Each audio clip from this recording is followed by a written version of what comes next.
বৃহস্পতিবার রাজ্যের নতুন রাজ্যপাল হিসেবে শপথ নিয়েছেন আর এন রবি। প্রথমত সেই অনুষ্ঠানে আমন্ত্রিত ছিলেন বিরোধী দলনেতা শুভেন্দু অধিকারী, কিন্তু দলীয় কাজে দিল্লি থাকার জন্য তিনি ছিলেন না। শুক্রবার সকালে লোকভবনে গিয়ে নতুন রাজ্যপালের সৌজন্য সাক্ষাৎকার সারলেন তিনি। রাজ্যপাল আর এন রবিকে উত্তরীয়, পুষ্পস্তবক এবং বই উপহার দিচ্ছেন বিরোধী দলনেতা। গীতা উপহার দিয়েছেন তিনি।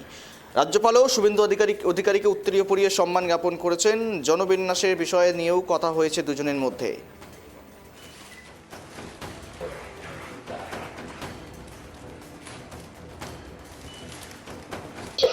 আজকে আমি সাক্ষাৎকারের জন্য এসেছি।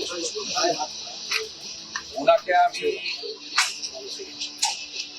অরেঞ্জ কালারে গোলাপ দিয়ে বরণ করেছি। খোঁজ খবর নেওয়ার পরে আমি ওনাকে হাত জোড় করে বলেছি সংবিধান বাঁচান।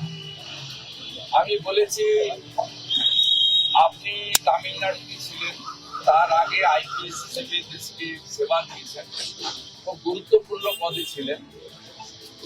তো বিরোধী দলনেতা 11.5 মাস বিধানসভার বাইরে আপনার অভিজ্ঞতায় কোথাও নেই।